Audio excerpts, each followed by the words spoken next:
There's a thing that's been bugging me for a really long time now. Artemis 3 in the HLS mission. SpaceX is going to be sending a Starship to the moon for the HLS 3 mission, 2026, 7, 8, 9. We'll figure that out as we go, right?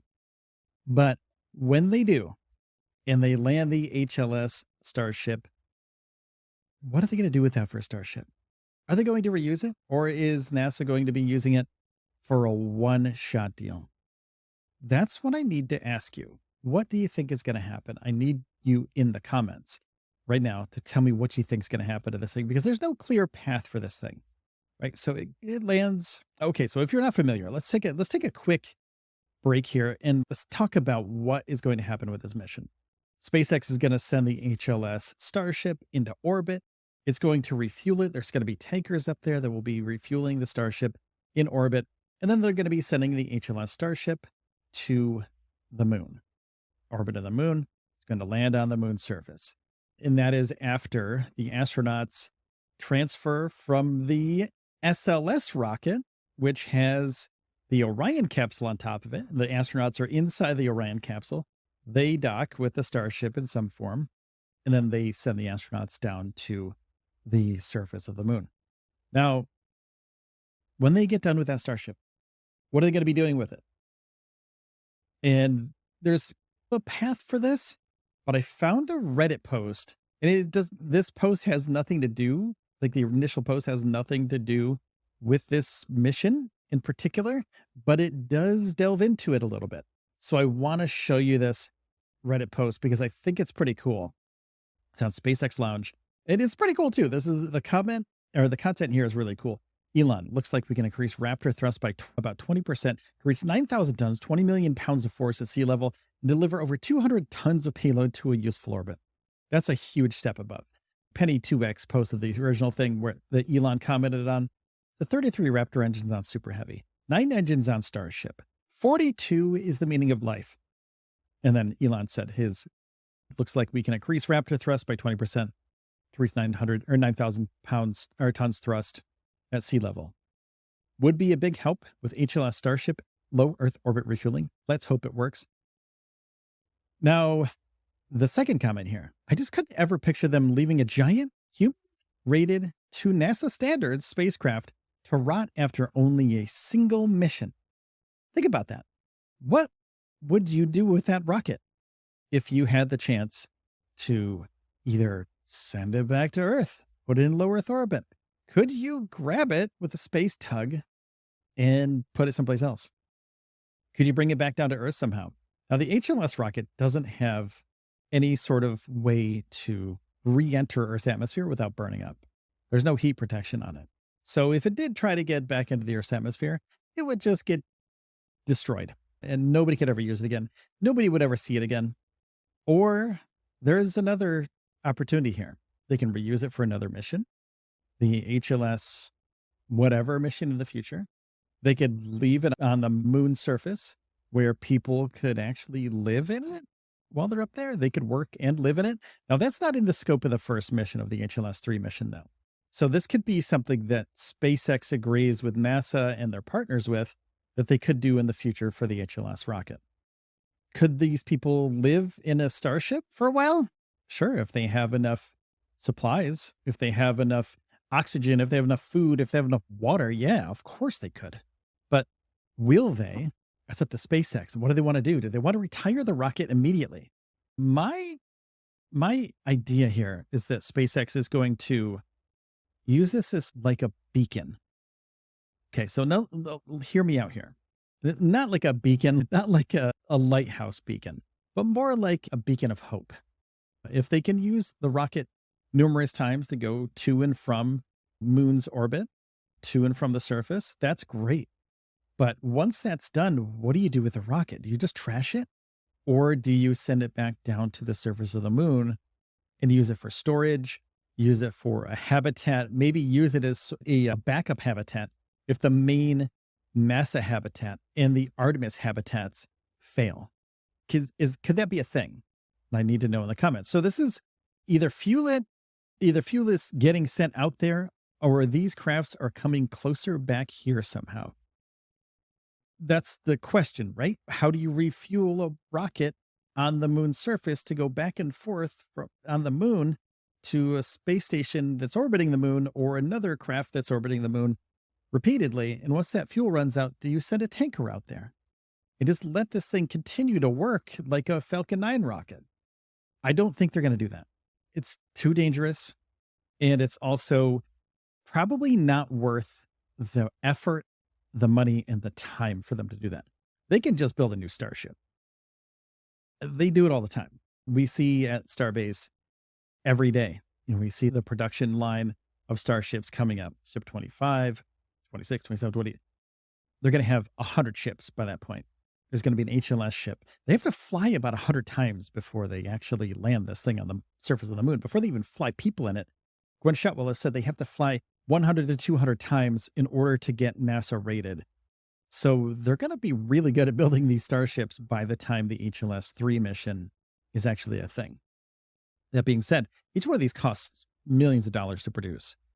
But the price of a new starship compared to the risk that it would be to send a fueling tanker to the surface of the moon or the orbit of the moon is, I don't think it's worth it for SpaceX. They can just build a new HLS Starship. Now, Comet 3, Caliph, that will entirely depend on the state they're in. Even if NASA is only paying for the landing part, which they are, I think they'll try for the return. Assuming the engines aren't damaged or the landing thrusters have the oomph to get them up enough to use the lower motors. If they don't, there is damage and there's no reason to leave it. You have a roughly 1,000 cubic meter enclosed space that can be used as a base fairly readily. Yeah, there's a base of operations on the moon and people can just go there. There could be a remote control there's going to be an elevator that lowers people down to the surface of the moon. And if they could lower those people down to the surface of the moon, there could be a remote way to get in. Could be SpaceX down in Hawthorne, California, sending a signal up to the moon lander to do it remotely. Or they can have a remote control of some sort on the ship that they go to the orbit of the moon with. So that's a possibility. People could go into that as a habitat. If they don't, there is damage, then there's no reason to leave it in enclosed space that can be used base fairly readily. No reason not to do, depending on the physics. Pop another 1 to 2 up there, tip them over, and roll them next to each other. They'd make a pretty good makeshift base with tons of interior volume. Okay, so that's not going to happen. That last part won't happen. The physics of it don't really work out because if you tip over a starship, no matter if you're on the moon or if you're on the Earth, the thing is going to get damaged. It could softly land on the moon surface if you tip the thing over. I don't have anything to really, I have a water bottle here. If you tip this thing over, pretend this is a starship, okay? If you tip this thing over, something's going to give, right? So this is a piece of plastic, but it'll bounce a little bit, right? No matter where it lands, because there could be a sharp rock under there. You could just puncture the side of the thing. And then structural integrity is ruined. People can't live in that because it won't be able to hold oxygen, etc. But it could be a place for them to store things. They're not going to live in it. I don't think it's going to be habitat. A makeshift base, maybe to get away from radiation of some sort. But I don't think there's a reason for them to tip it over, especially if they know, because there's no wind on the moon. There's no weather on the moon. The only thing that could happen to it is something else bumps into it and pushes it over. There's no reason to tip it over. So it's great that people are thinking. It's great that people are thinking these crazy ideas and these great ideas that maybe once we have this HLS Starship on the moon, what else can we use it for? Because don't trash it. That's silly. That's a silly thing to do. Why would you trash a starship? Doesn't make any sense. But then they go on to say, so even if the return part doesn't work out a few times, it's not a total waste if you get creative. Someone pointed out, I missed a 0 in the cubic M amount, which makes it even more usable as a place for the astronauts. Yeah, reuse it, not an end in itself. It is a means to lower cost. If NASA does one flight to the moon a year or less, and if these flights are split between 2 providers, means the vehicle flies every 2 to 3 years. I doubt in that scenario, reuse makes a lot of sense. They can make new ones. They'll have upgraded ones by that point. They'll make a better Starship within 2 or 3 years. Look what they do with Falcon 9. They've only had Falcon 9 in rotation for, what's it been? I don't know, 15 years or something. But since Block 1, since Falcon 1, and now they have all the advancements for the latest Falcon 9s, it doesn't make any sense why they would use the old one. It's like an old car. If you have a 2006 Subaru Outback with the tires that are flat and maybe the rotors are bad, maybe the brakes are bad, and you had to rebuild the engine at one point because it had 200,000 plus miles on it. But you're just like, yeah, I'm just going to keep it around. I'm just going to keep it around, see if it works. Oh, wait, I did that. It doesn't work after a while. The car breaks. And then you know what happens? You buy a new car. You get a new car because it's an updated model and it has better brakes and it has an engine that works. And also, it doesn't cost you $1,000 every time you take it to the shop, but sometimes it costs you a little bit of money. But the thing is, what I'm getting at here is just use a new one if it's every 3, 4 years, whatever, for these Artemis missions. And eventually, SpaceX will be doing their own missions to the moon and to Mars. And that's going to be a insanely cool thing to witness. Now, when there is a permanent base on the moon, it is permanently staffed, it is different. It's several flights a year with cargo and crew, then reuse makes sense. Yes, reuse makes sense. Send it to the moon, do its thing.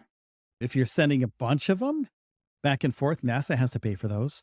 So would NASA reuse those ones from the first? Will they make them ready for flight again? There's no way to check it when it's in orbit other than through the systems that are already on there, the sensors that are already on there. Can it be human ready again? Can it still be human ready after 2 or 3 flights? We'll see. We'll see. Is it might be safer to just send a new Starship up every multiple vehicles per year?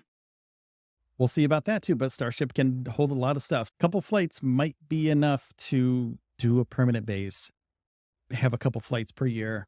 And then they have other providers too, Blue Origin and the national team, or they're going to be shipping stuff up there too, and people. So it's not just SpaceX. The Starship HLS will be there and it's huge. It's gigantic. But also, what are they going to do? I think they're going to leave it on the surface of the moon. It's a pretty cool beacon of hope for people. And that's really important. So let's talk about this for a second. The hope thing for Mars and for the moon is one of the most important things for these missions, because not only do you have to, and this is for NASA, this isn't for SpaceX, it's for SpaceX too, because NASA gives SpaceX money. But NASA is getting their funding from the government, the US government. And the US government is funded by the constituents, the people like you and me who pay taxes. And if the constituents are excited about going to Mars, the Congress people are excited about going to Mars, the people in the House of Representatives, Senate, etc., are all excited about these missions to space. And with that, they'll spend their money on NASA, they'll spend their money on SpaceX eventually. So several flights a year with cargo and crew. Could they ship more than one Starship up there? Yes. Yes, they could. They just need the funding to do it. SpaceX, they're a commercial business. They want to make money. So SpaceX has to get money from NASA in order to do these things. And they might just say, okay, we got this. We have this one that we're not going to use for anything else. So can we send this up as a beacon of hope? Maybe another one? Have 2 Starships next to each other? How cool is it also that when you see Starship at Starbase, and when I saw it at Starbase, it was life-changing. You see a Starship, see a booster next to it, you see them building this thing, and you know that someday this, not this ship in particular, but a ship that they're building at this place is the birthplace of the ship that may go to Mars. Now, whether it's going to be built at Starbase or if it's going to be built at some other facility someplace else, that's part of the hope that everybody needs to move forward and to go to the moon and go to Mars. So people like you and me, we make this possible. We fund these projects not with our money, but with our hope and with our dreams. And I've been hoping and dreaming for a flight to Mars for, not myself personally, but I've been hoping and dreaming for a flight to Mars somebody goes to Mars in my lifetime. And I really hope it happens. I really hope it happens. There's some companies out there. Neil and I are going to be doing a podcast about this recently or pretty soon about a company called Mars One, if you've ever heard of it. But that was a hopes and dreams thing. They didn't have a lot of money, but they had hopes and dreams. And they had some other things going on too that it wasn't 100% cool. And we'll talk about that too. But our hopes and dreams will show people that are in charge that, okay, this is going to be a big deal and we want to be part of it. So keeping a Starship on the surface of the moon, it's the coolest thing ever. It's such a cool idea.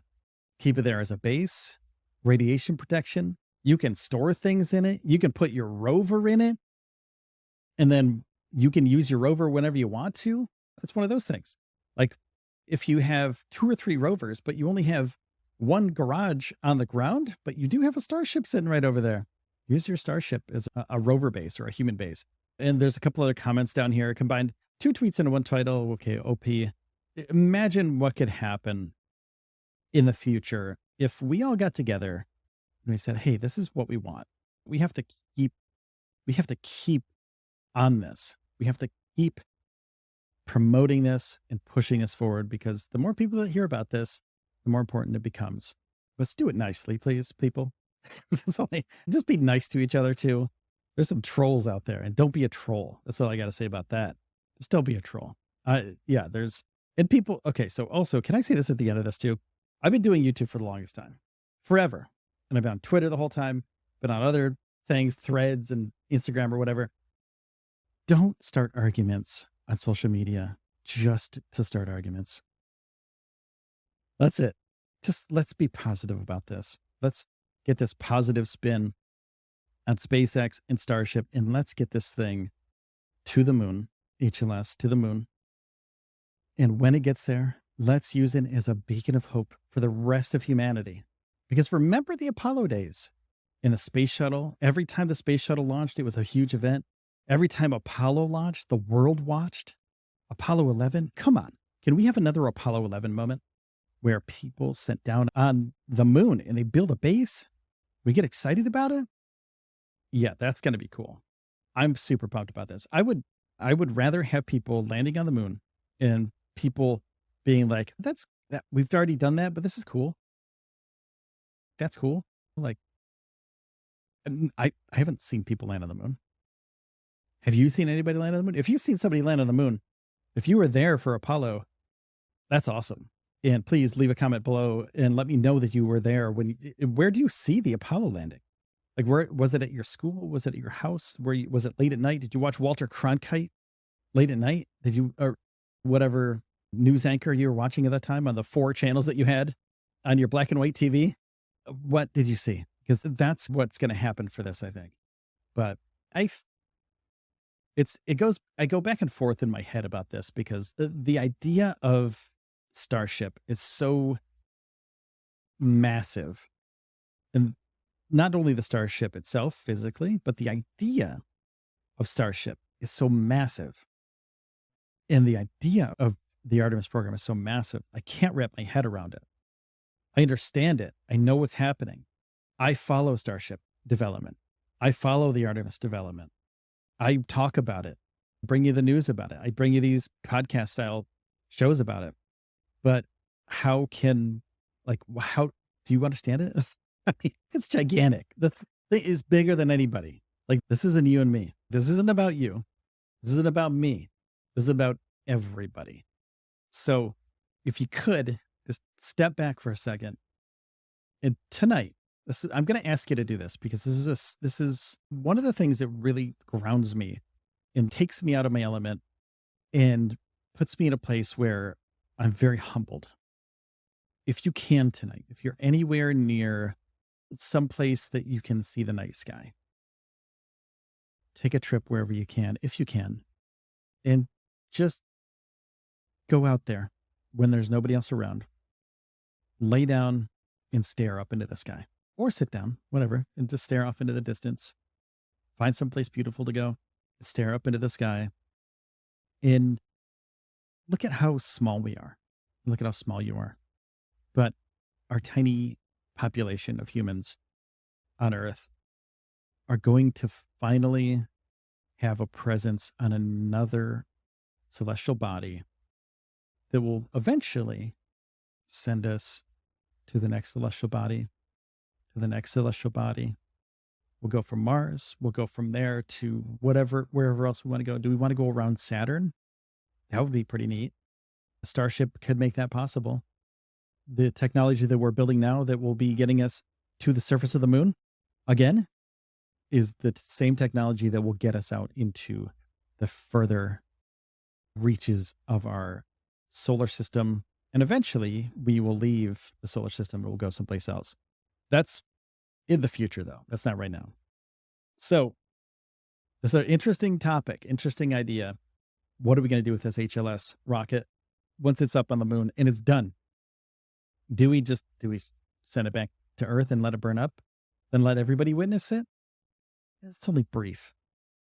That's briefly. That's only a couple seconds. People will see it for a minute or two and be like, yeah, that's neat. And that's it. So could we leave it on the moon and have it as a beacon of hope? I hope so. I really do hope so. So I think that's it for today, guys. If you are interested in space flight and NASA and SpaceX, take a second and hit the follow button, subscribe button, and leave a comment down below what you think they're going to be doing with the HLS rocket, because the HLS Starship, because I'm really interested to see what other people think. I think we're going to use it for humans, but I don't know exactly how. And once it's not human rated, it's going to be an interesting landmark, I think, for future people to land near and to use as a beacon of hope. So that's it today, everybody. Thanks for spending your time here with me today. Take care of yourselves and each other, and I will see you in the next one.